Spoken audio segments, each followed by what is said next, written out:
So dito po sa Matthew chapter 6, kung titignan po natin, meron pong tatlong area dito na makikita natin Dito po sa mga talatang ito, we can see yung acts of righteousness, the practice of righteousness. We can see also the peril of religion, and we can see the promise of reward that comes from our Lord. In verse 1, it says, "Take heed that you do not do your alms," or ang sabi niya, that you don't practice your righteousness before men to be noticed by them. So doon sa warning pa lang ng Panginoon, sabi kasi sa ibang translation, your alms, doing your alms. But in our translation, sa NASB, sabi niya, practicing your righteousness before men. Itong practice of righteousness, makikita po ito sa tatlong bagay: in giving, in praying, and in fasting. Kasi itong tatlong bagay na ito po yung acts of righteousness na ginagawa ng mga matuwid sa kanilang sarili, at isa na po dyan yung mga scribes and Pharisees. So sabi niya, mag-ingat kayo na huwag ninyong gagawin ang mga bagay na ito before men to be seen by them. Ibig sabihin, ang purpose mo ay makita ka ng tao na ginagawa mo yung kabutihan na ginagawa mo. So, Jesus is merely saying that the problem with all those acts of righteousness is you are doing it for men. And you are doing it, sabi sa verse 2, sabi niya, so when you give to the poor, do not sound a trumpet before you as the hypocrite. So, ang sinasabi ng Panginoon dito, huwag tayong maging hypocrite. So, ito yung nakalagay sa verse 2. Bakit po? Kasi po yung hypocrite, ang ibig sabihin po sa Greek kasi ng hypocrite ay you are wearing a mask. Meron kang maskara. And galing sa word na hypocrites, which means an actor on a stage. Umaarte, gano'n. Nagpapanggap. You are not the real you. Yun ang ibig sabihin ng word na hypocrites, which means hypocrites. You are nothing but an actor on a stage, doing what you do for the applause of the people who watch you do the acts of righteousness. So your religion is just as bad as your theology. Yung pagkakakilala mo sa Panginoon at yung paggawa mo ng kabutihan, ito ay hindi mabuti. Ito ay masama. So posible po pala yun. So Jesus pick out 3 elements in their religion. Kagaya ng sinabi ko, the first one is giving. Their giving is the element of their religion that has something to do with other people. Kasi yung giving nila, para ito sa mga ibang tao. And then the next is praying. Their praying is the element of the religion that has something to do with God. Kung ano yung relationship nila sa Diyos. At yung pangalawa, yung fasting. And it is the element of religion that deals with themselves. How they purge themselves. Kaya nga di ba pag nagpa-fasting, we purge ourselves. We do not eat breakfast. We do not have lunch. Okay, we don't have dinner. Pinapurge mo yung sarili mo. Okay?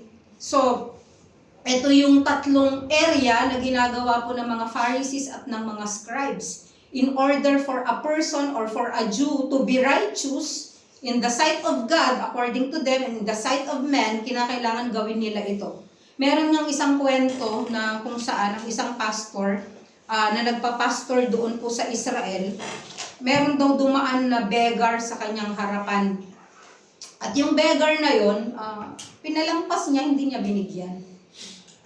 Ngayon, yun daw, isang Jew na nakatayo doon, tinignan daw siya ng masama. Yung very sharp look. At ang ginawa niya, kumuha daw siya ng coin galing sa kanyang bag at ibinigay daw po niya doon sa beggar at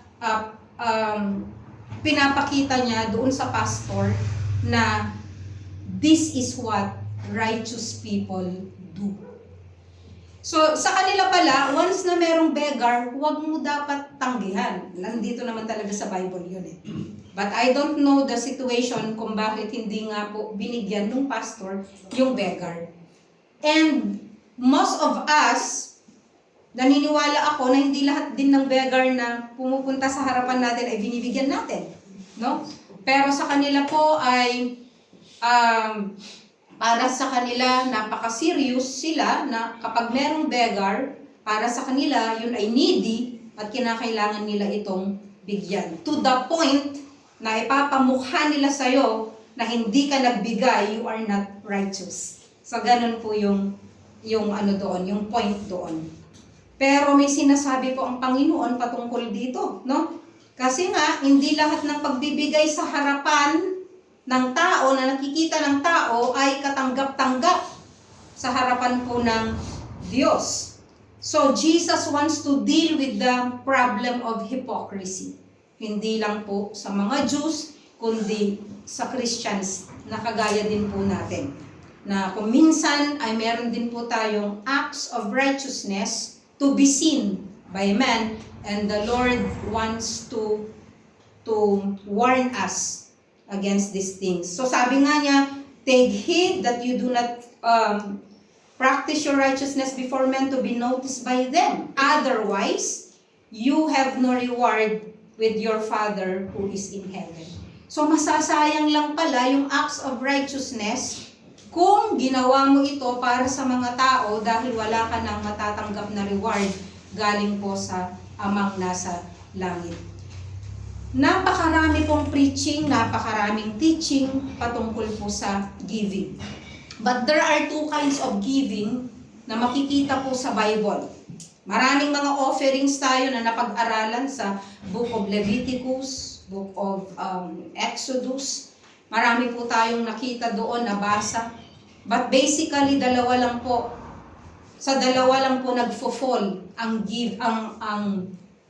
giving sa Bible. So the first one is what we call the regular giving sa church. So that is systematic, structured siya, regular giving to the church. At ginagawa po natin ito every Sunday. Bakit every Sunday? 1 Corinthians chapter 16. Kung mapapansin po ninyo, dun po sa 1 Corinthians chapter 16, nagbilin po si Apostle Paul na ang sabi niya, ihanda nyo na ang mga offering ninyo bago ako dumating. No? At ito ay inihahanda sa first Sunday or first day of the week, and that is Sunday. So that is the first day of the week to lay by and store as God has prospered us. Ibig sabihin, kung paano kayo pinagpala ng Diyos sa buong linggo, ganun ang iyong pagbibigay. It is structured. Alam natin yun. We have our tithing.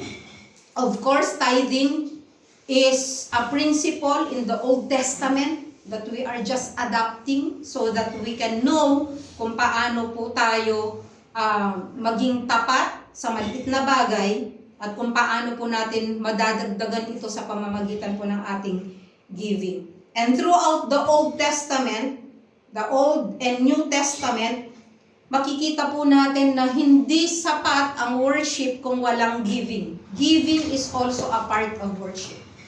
Yung pong offerings, yung pong pagbibigay natin sa offering basket, dito po kapag nagpe-pray tayo, that is an act of worship. It is a form of worship. It is giving to the Lord. Our lives ay, ang sabi ng Panginoon, bago natin ibigay, yung mga binibigay nating offering, ang una nating ibigay, sabi niya, ang ating sarili. We offer ourselves first because after we have offered ourselves first, doon lang maging katanggap-tanggap yung offering po natin iba para po sa Panginoon. And so the second kind of giving, and that is our lesson, hindi po yung sa church, but our second kind of giving is giving to the poor and the needy. So dalawa lang yun, giving to the church and giving to the poor and to the needy. Dalawa lang po ang kinababagsakan ng pagbibigay sa banal na kasulatan. So that is unstructured. Ibig sabihin, kung yung pagbibigay natin ng tithe and offering natin sa church, that is structured. Okay? Yun pong pangalawang pagbibigay, this is unstructured, unspecified. Walang nagsasabi na ganito ang ibigay mo, ganito dapat. Okay? Walang magdidikta sa'yo, and it is spontaneous. And it is over and above the giving that we give sa church. Bakit? Kasi sa araw-araw, hindi mo namamalayan, mas marami pa ang natutulungan nating tao.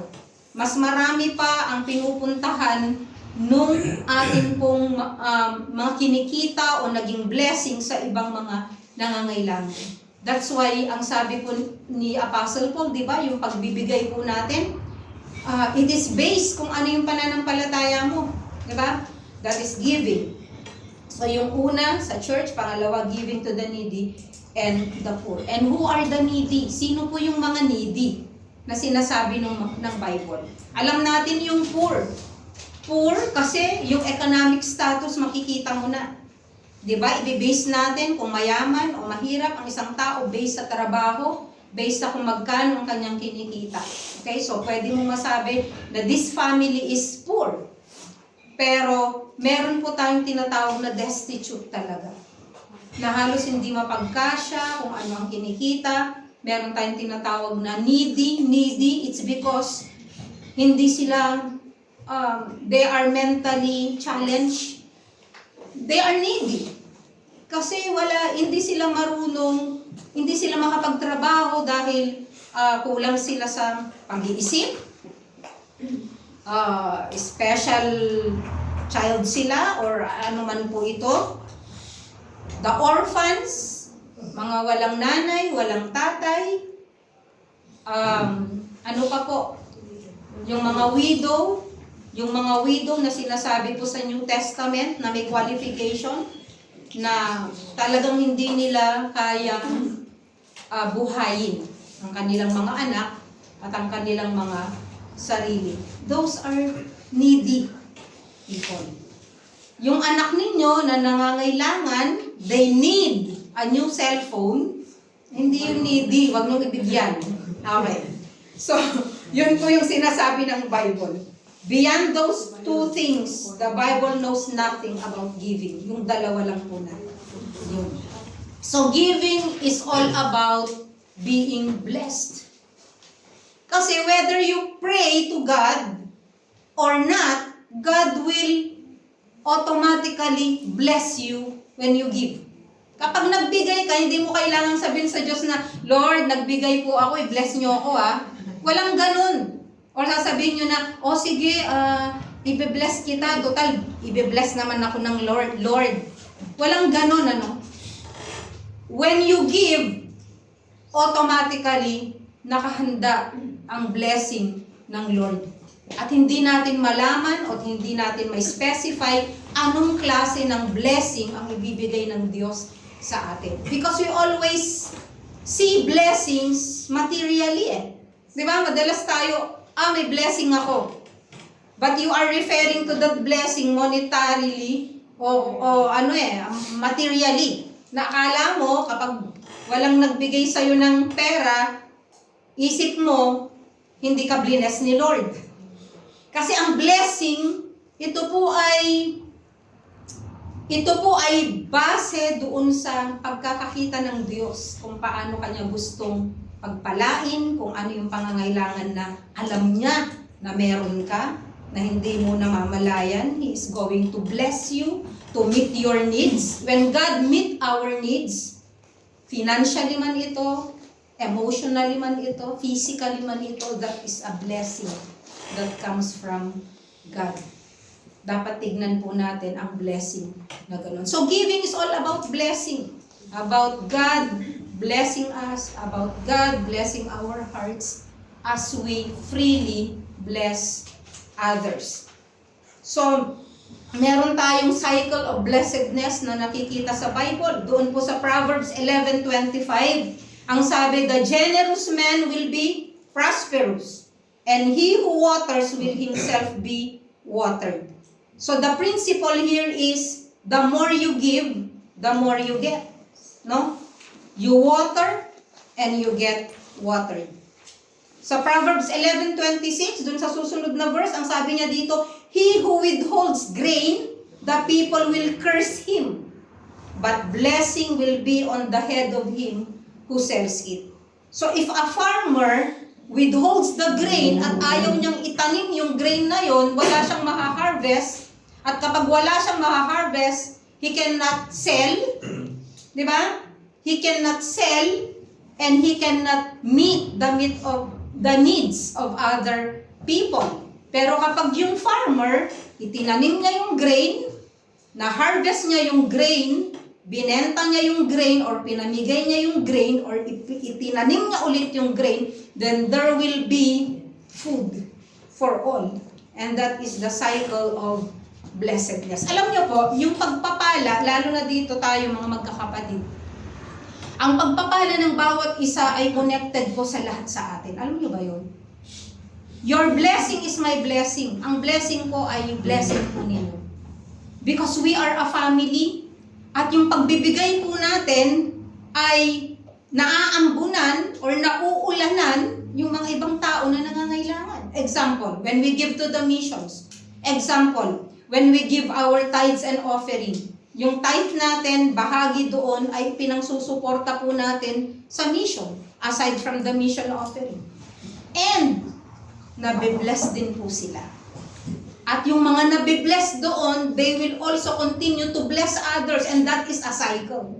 Diba? Cycle po yan, ang blessing. Kaya kapag winithhold mo ang blessing na sinasabi ng Lord, ibigay mo yan, i-release mo yan, then you are withholding the blessing first from yourself. Ang sarili mo mismo, ang wini-withhold mo ng blessing is because sabi ng Lord, give and it shall be given back to you. Diba? Yun, ibabalik ko sa iyo. No? Kung minsan nakakatawa yung mga anak, sabi ng mga tatay, anak, pahiram nga muna ng pera mo. Diba may time na ganon? Anak, pahiram nga muna ng pera mo. Sabi nung anak, ay, ayoko nga, baka hindi mo ibalik. Hindi mo na lang naisip na kahit ibigay mo pa yung lahat, dahil tatay mo yun, hindi ka magkukulang. Di ba? Ganon tayo kuminsan. Pero may mga bata, no, ayoko nga. No?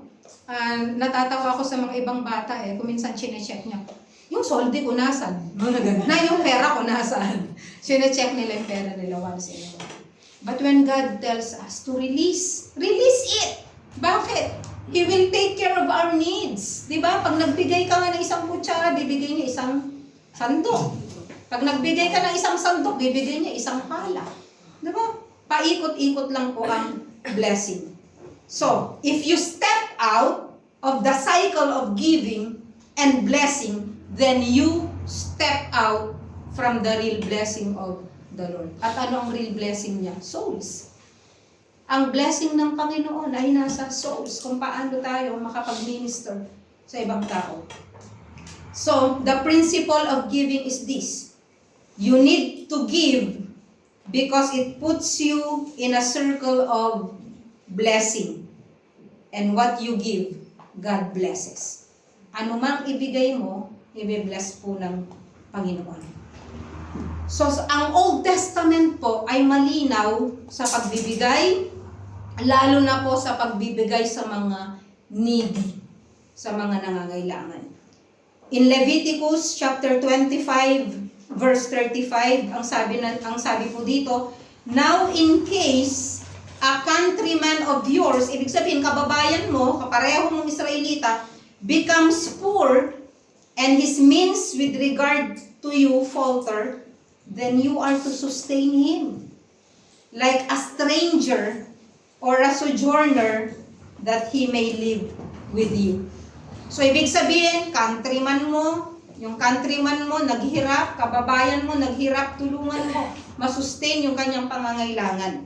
Kagaya din sa mga stranger, sa mga hindi naman, kumbaga sa mga Italians dito, Italian sila, tayo Pilipino, pero meron tayong blessing from them, right?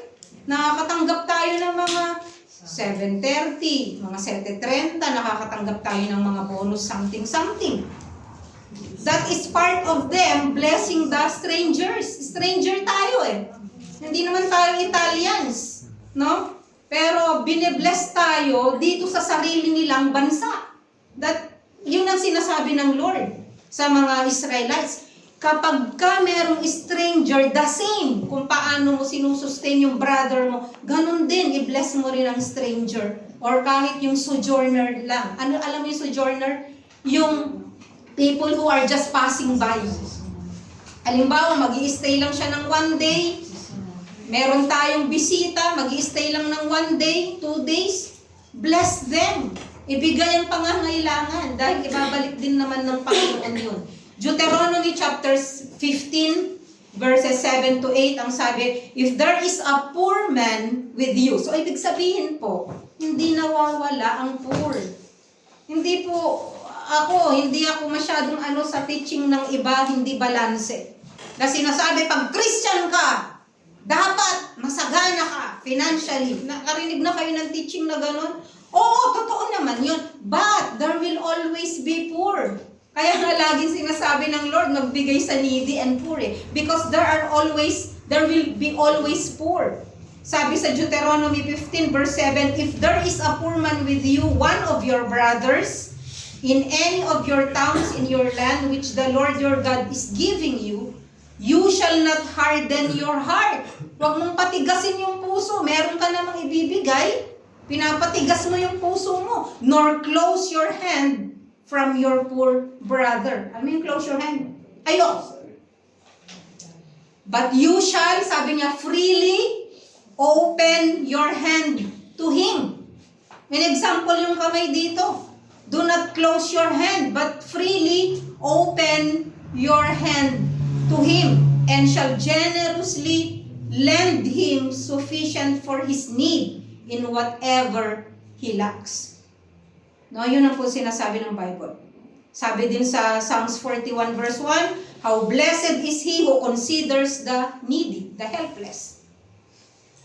The Lord will deliver him in a day of trouble. Ibig sabihin, pag ikaw matulungin ka sa needy, nagkaroon ka ng heart dun sa tao na nangangailangan ng tulong mo, pag ikaw din ang nangailangan, maaaring hindi yung taong yun ang magbabalik sa'yo, pero gagamit ang Diyos ng ibang way, ibang tao, kung saan matutulungan ka dun sa pangangailangan mo. Lahat tayo mangangailangan. Yung isang tao na napakayaman, isang araw magiging needy din yan. Needy in another way, in some way, magiging needy po yan. But the Lord said, I will deliver you from trouble in that day na mangangailangan ka if you consider the helpless. And Proverbs 19 verse 17, ang sabi niya, one who is gracious to a poor man lends to the Lord, and He will repay him for his good deeds. Proverbs 21 verse 13, he who shuts his ear to the cry of the poor will also cry himself and not be answered. And so, bakit ko po sinasabi itong dalawang uri ng pagbibigay at bakit ko po sinasabi particularly dun sa pagbibigay sa mga poor? Kasi po, naging bahagi po yan ng religion ng mga Jews. Ibig sabihin, nakatatak sa puso nila, nakatatak sa isipan nila yung pagbibigay sa mga mahihirap, sa pagbibigay sa mga nangangailangan. Yan po ay basic sa kanila. Yan po ay nandyan na sa kanila, nakaukit na sa kanila. Which is maganda. Di ba? But the problem is, ang sinasabi ng Panginoon, dumating sa punto na ang kanilang pagbibigay sa mga mahihirap ay naging mapagpaimbabaw. Dumating na sa point na yon, na naging religion. It's religiosity. It is trying to receive a favor from the Lord. It is trying to tell the Lord that I am doing this righteous act of giving to the poor. Dumating na sa punto sa buhay nila ito, and that is the peril of religion. Kanina, the practice of righteousness. Now we go to the peril of religion. The danger of being religious. And what is the peril of religion? Doon po sa verse 2, that is hypocrisy. So when you give to the poor, do not sound a trumpet before you, as the hypocrites do in the synagogues and in the streets, so that they may be honored by men. Truly I say to you, they have their reward in full. Now, there are two kinds of hypocrites. There are two ways to approach this. Una, you can be a hypocrite by being a non-Christian pretending to be a Christian. Yung hindi ka Kristiyano, nagpe-pretend ka na Kristiyano, that is hypocrisy. Yung alam mong wala kang relationship sa Panginoon, pero sinasabi mo, may relationship ka sa Diyos, that is hypocrisy. And the second kind of hypocrite is the Christian or the believer who is doing all the righteous acts, no, with the wrong motive. That is the kind of that is the second kind of hypocrite. So Jesus is saying, when you do this, when you give to the poor, this is not the way to do it. Kapag nagbigay ka, hindi ganitong klase ang paraan ng pagbibigay. Yun ang sinabi niya. And if you notice, ang sabi niya dito, when you give to the poor, hindi niya sinabing if you give to the poor. Bakit? Kasi given yan. That is given. When you give to the poor, kapag ikaw ay nagbibigay, hindi niya sinabing kung ikaw ay magbibigay. Ibig sabihin, given yan na bilang isang mananampalataya, kinakailangan giver ka.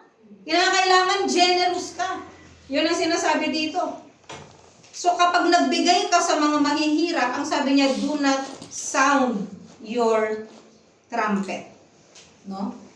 So, bilang mga Kristiyano, kinakailangan nagbibigay tayo sa mga nangangailangan. Kung ikaw ay nangangailangan din, meron din mas nangangailangan sa'yo. Di ba? Kasi kung minsan sinasabi natin, mahirap lang ako. Pero alam mo, makakapagbigay ka pa din kasi meron pa rin mas mahirap sa'yo. Yung mas mahirap sa'yo, meron pa din mas mahirap kesa sa kanya. No? Ang sabi sa 1 John chapter 3 verse 17, whoever has the world's goods and sees his brother in need and closes his heart against him, how does the love of God abide in him? No? Paano mo masasabi na ang pag-ibig ng Diyos nasa puso mo kung hindi ka marunong magbigay sa pangangailangan ng iba? James chapter 2 verse 26 says, anong sabi niya? Faith without works is dead. That this is not pertaining to salvation, but this pertains to the saved person na walang action. Dapat may action. And James chapter 2 verse 15 to 17, basahin ko lang, ang sabi niya, if a brother or sister is without clothing and in need of daily food, and one of you says to them, go in peace, be warmed, be filled, and yet you do not give them what is necessary for their body, what use is that? Parang sinasabi mo, nangangailangan yung kapatid, meron ka naman. Or kahit na may sobra ka pa, or kahit na pwede rin sakripisyan. Sabihin mo, sis, ipagpipray kita, God bless you. Without even meeting the need of that brother or sister, anong silbi nun? Diba? Yun ang sinasabi po ng Bible. And God assumes that we know this. Kaya nga sinabi ng Bible, when you give. Ito ang nasa puso ng Diyos. If you remember, si Jesus Christ at ang mga disciples, meron silang money box. They have a money box. Sino naghahawak? Si Judas. Okay? So meron silang money box. Do you know why meron silang money box? Sa ministry nila, may nagbibigay sa kanila. May nagbe-bless sa kanila. At sa money box na yon, doon din sila kumukuha ng pambigay sa mga mahihirap. Naalala niyo po si Judas? Nung sinabi niya, nung nagalit siya, bakit blines ng babae ang Panginoon, ibinuhos niya yung 1 year salary na amount na pabango. Sabi niya, dapat yan binibigay sa mga mahihirap. He's a hypocrite. No? Dapat yan binibigay sa mga mahihirap. No? Yan ang sabi niya. And so you see, kahit po ang Panginoong Hesukristo, kahit ang mga disciples, they give. And pinervert nga po ito ng mga religious leaders. They actually have a trumpet. Meron pala talaga silang trumpet. Kaya nga sabi dito, do not sound a trumpet before you, as the hypocrites do in the synagogues and in the streets. Meron pala talaga silang silver trumpet. Okay? The giving in the synagogues, ganito kasi yun, explain ko. The giving in the synagogue kasi, yan ay given. Nagbibigay lahat. No? But why is it na meron silang little trumpet? Bakit meron silang trumpet? It's because they want to give to the poor in the streets. And they are saying, "Tutut! Andito na ako. Okay, kayong mga mahihirap, pumunta kayo dito. Come one, come all." Okay? And so, kapag dumating ang mga mahihirap, ibibigay niya ngayon yung mga tulong doon sa mga mahihirap. Yun ang ginagawa po ng mga yung mga benefactors na gusto nila yung attention mapunta sa kanila. So, ang sabi ng Panginoon, huwag niyong gagawin yung kagaya ng ginagawa nila. Na pumupunta sila sa streets at nagbibigay sila sa mga mahihirap. Not because they care for the poor, but because they want to be noticed by men, they want to be uploaded, they want to other people to praise them. Diba? And ang mga taong ito, yung ginagawa nila na yon, ang sabi ng Bible, wala silang gantimpala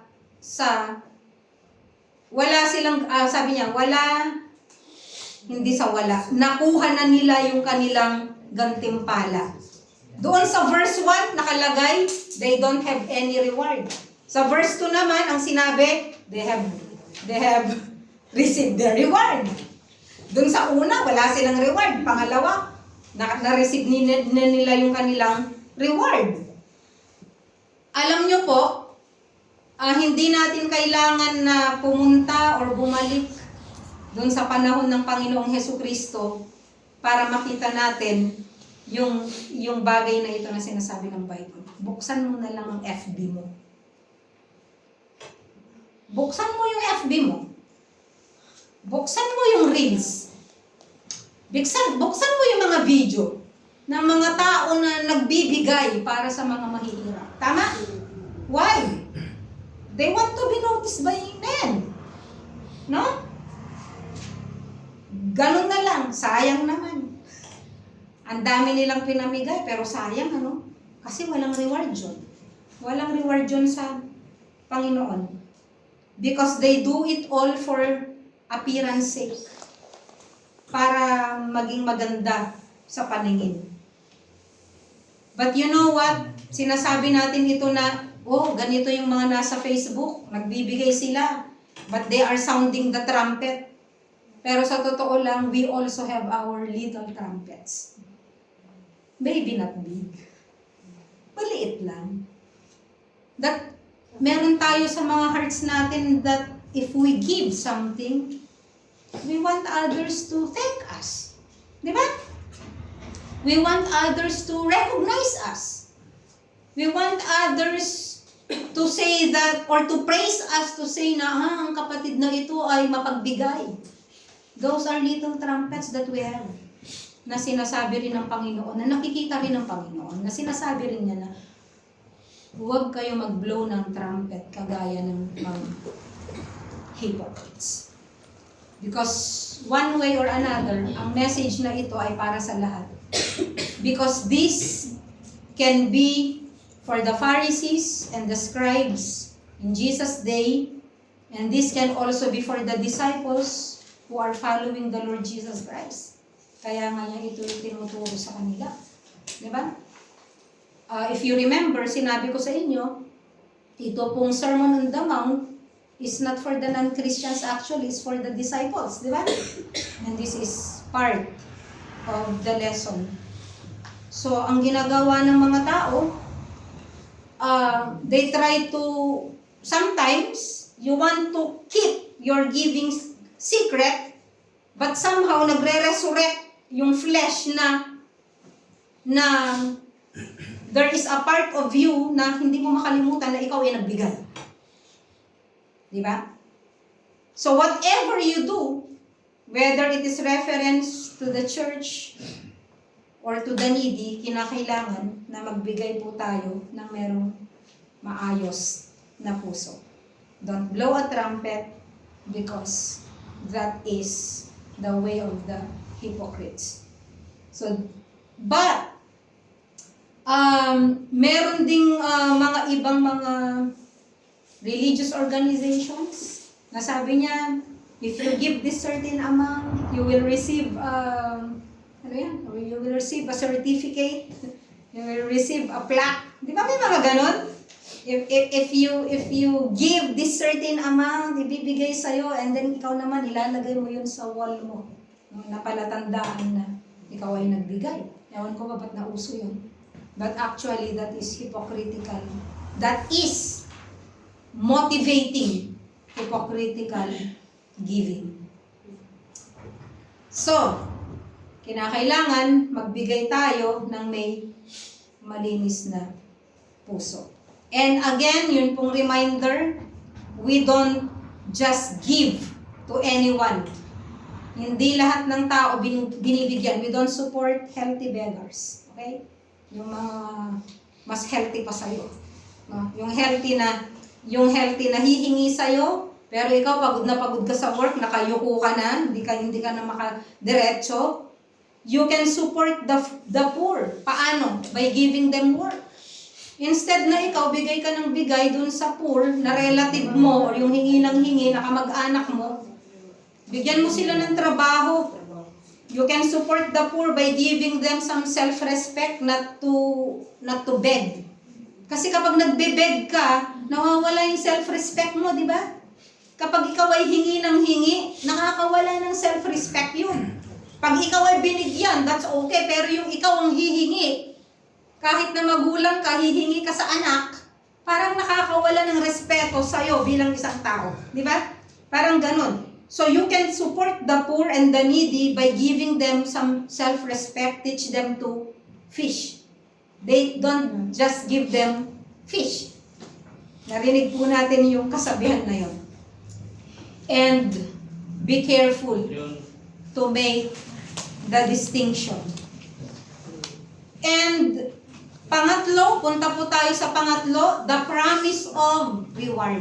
Kanina, the practice of righteousness. Pangalawa, the peril of religion. And now let's go to the third part, the promise of reward. The reward.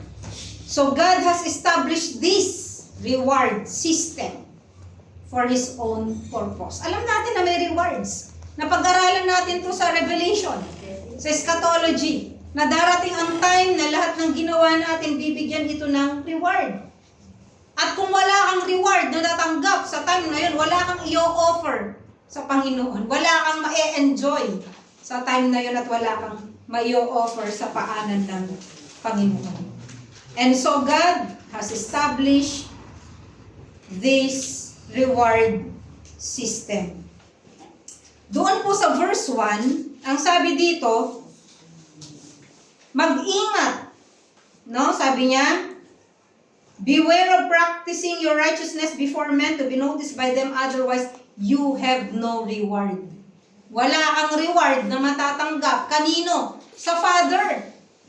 Wala kang matatanggap sa Father, pero sa verse 2, may matatanggap kang reward. Ano yung matatanggap mong reward? Praises from men. At yun lang yung matatanggap mo. Wala na. Okay? Pag na-receive mo na yung reward mo from men, that's it. Wala ka ng reward sa iyong Ama na nasa langit. So the point is simple. You have a reward in verse 2, but it is not from your Father who is in heaven. Kanino siya galing? Sa men. Okay? For men. you get your reward. They saw it, that's it. They praise you for it, that's it. Yun na lang yung reward na matatanggap mo galing sa mga tao. You forfeit the greatest reward or the great reward that God is preparing for you sa langit kapag nag-blow ka ng trumpet. Na-forfeit na yung reward mo. Bakit? Kasi nga, you are just an actor on a stage. Hypocrite. Or blowing the trumpet. Hypocrites. Sabi sa Greek. You are doing the thing because you want to be applauded by men. And that's the end. Sayang naman yung binibigay natin, lalo na kung mahalaking halaga. Kung nag-blow tayo ng trumpet. And then, dito po sa verse 3, tinuturuan tayo ng Panginoon paano magbigay. Ang sabi niya, but when you give to the poor, do not let your left hand know what your right hand is doing. Kung minsan, parang naisip natin, paano yun? Kung mapapansin po ninyo, yung right hand nandito naman eh. Ay, yung left hand nandito, yung right hand nandito, may pagitan ba? Meron. Diba? Yung body mo. So, it is possible. So, bakit kaya sinasabing huwag hayaan na malaman nung isang kamay yung ginagawa ng isang kamay? Bakit? Dapat dumako tayo doon sa kind of giving na kahit tayo hindi na natin alam. Yun ang point doon. Because sometimes we give and we remember.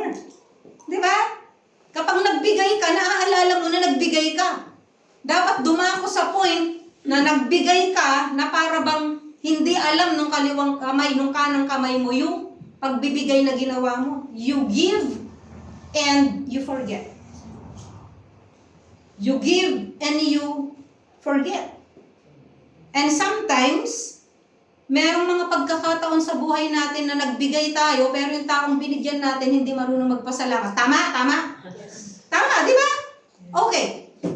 So, ang tendency sa atin, hindi ito marunong magpasalamat, hindi ko na ito ulit bibigyan. You know?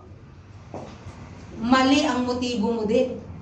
Because, nung nagbigay ka, huwag ka nang maghintay ng pasasalamat sa taong yun. Although ikaw na binigyan, dapat magpasalamat ka. Otherwise, ungrateful ka.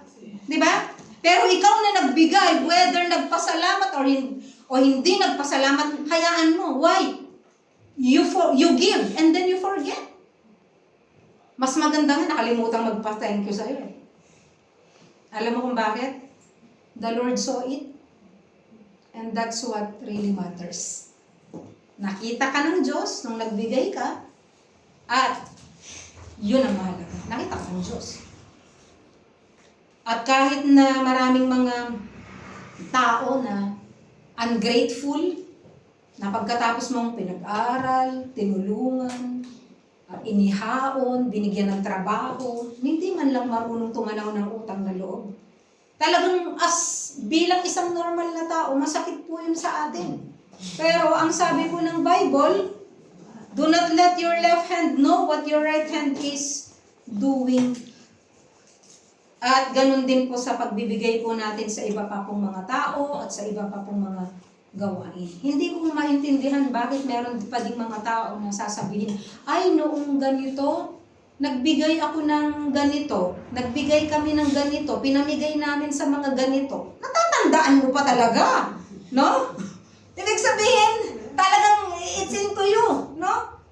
Mas maganda po yung kapag nagbigay tayo, kalimutan na natin na meron tayong binigay. No? And God will reward us for that. Sabi ng Bible, huwag hayaan na yung kaliwa malaman yung ginagawa ng kanan.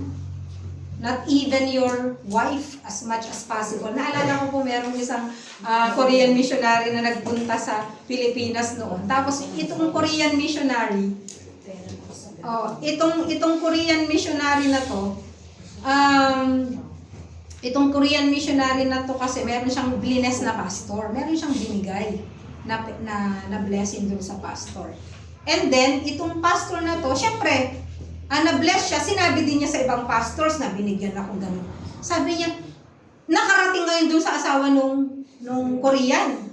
Sabi nung Koreana, galit na galit siya. Bakit mo pinagsabi? Sabi niya gano'n. But anyway, she did not lose her reward kasi hindi naman siya ang nagsabi. Kundi, kumalat. Parang sinabi, gano'n. Pero hindi naman yun nanggaling sa kanya.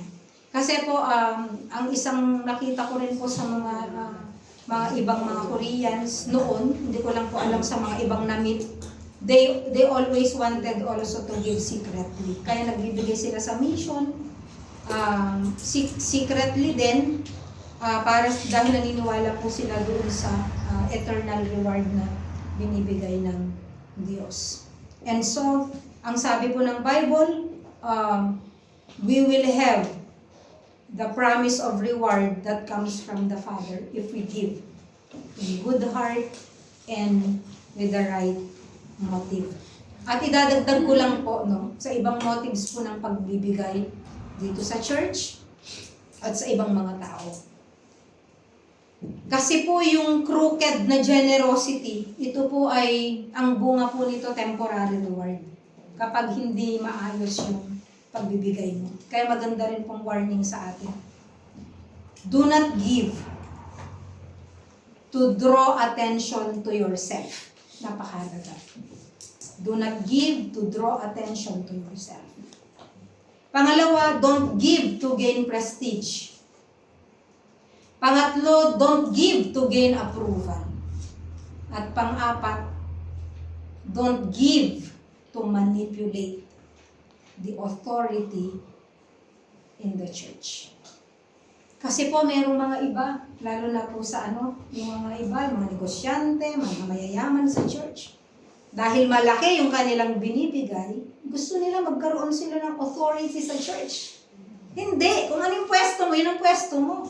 No? They want to manipulate the leaders, they want to manipulate the pastors because they give this amount of money.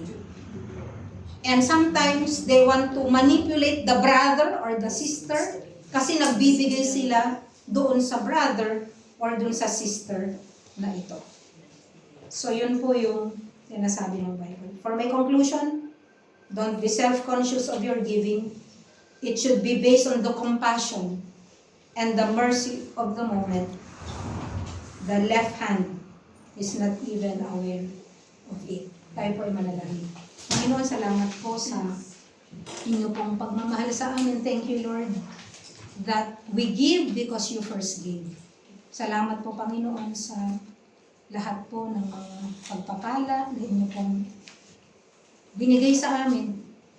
Countless blessings na hindi naman po kami, hindi po namin deserve, Panginoon.